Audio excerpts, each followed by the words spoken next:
And this, getting back to the information aspect of information warfare, this is indicative of the difference about your impression of what's going on in Ukraine, depending on what you choose to watch.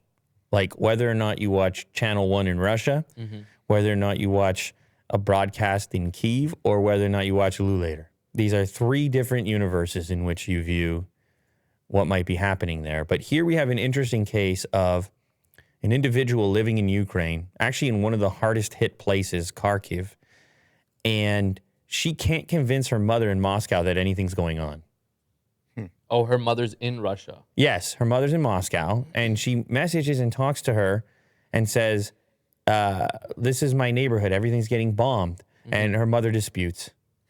She says there's no way that Russia would ever target civilian areas. There's no way that... Oh, so she's disputing who's doing it. Well, because of the way that the operation is being presented in Russia as a special operation, very surgical, not messy, obviously, very messy at the moment. Yeah. When I first heard the explosions, I ran out of the house to get my dogs from their enclosures outside. People were panicking, abandoning their cars. I was scared. 25-year-old has been speaking regularly to her mother, who lives in Moscow, but in these conversations and even after sending videos from her heavily bombarded hometown, Alexandra is unable to convince her mother about the danger she's in. I didn't want to scare my parents, but I started telling them directly that civilians and children are dying. But even though they worry about me, they still say it probably happens only by accident and that the Russian army would never target civilians. That it's Ukrainians who are killing their own people.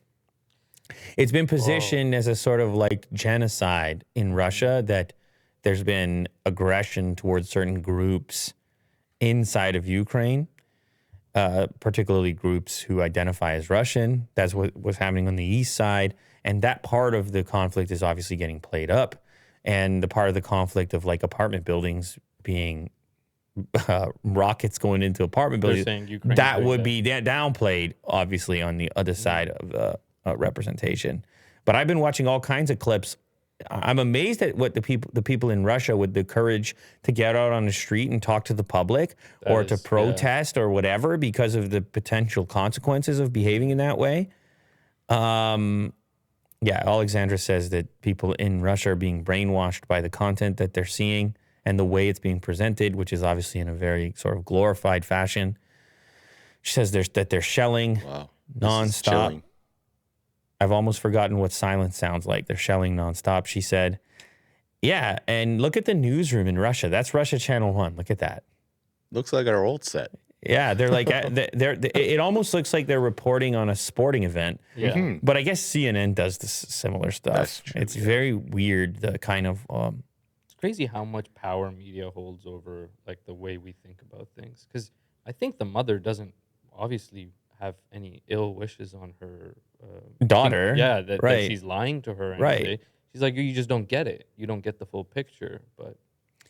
Yeah, and it's like one of these things where there's a cloud created by conflict. Yeah. Right? It obscures things. Oh, my favorite documentary, Fog of War. There's a fog where there's a transmission of information on one side, conflict in the middle, and then the reception on the other side. Yeah.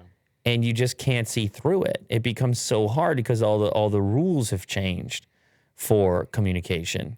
And there's so much stuff that's undocumented, right? Like, think about in a typical situation where there's not warfare. All the checks and balances systems, law enforcement, behaviors around... like, let me ask you this. Can you get a speeding ticket in Kyiv right now? I doubt that. Yeah, I highly doubt it, Mo. That's what they're worried about. I highly doubt it. And so all of a sudden the institutions fall apart because now there's a question about who's in control. And so when those things start to fall apart, so does record keeping. So does truth. So does the public's confidence in whatever's being told to them or whatever information is available to them, I should say, because it's not even an option for some people to really seek out alternative viewpoint. But I saw somebody in the street was interviewing regular Russian people and saying, hey, I want to show you some pictures about what's actually going on in Ukraine. And people would refuse to look at the pictures and say they're fake. I'm not going to look at that. That's not what's going on. Putin would never do that. And the person's just walking around with pictures from Kyiv. So you can imagine if it's that much of a turnoff, how that imagery must be completely off of Russian television. Now, maybe maybe there's a way of putting it and framing it, but you start to realize packaging and framing can completely shift perceptions, even around the same imagery. Just the way you title it or the way you say it, like, oh, you may have seen that plane blown up. Pretty sure the Ukrainians did it. Or on the other side, look at the bombardment. Look at who's being targeted or whatever. It's all finesse being applied and creates a really strange environment, even within a family, even within a mother-daughter situation where you would say, well, maybe not there. Yeah. Maybe it wouldn't reach in there. Oh, no, it'll reach in there. The divide is... It'll reach in there. Yep.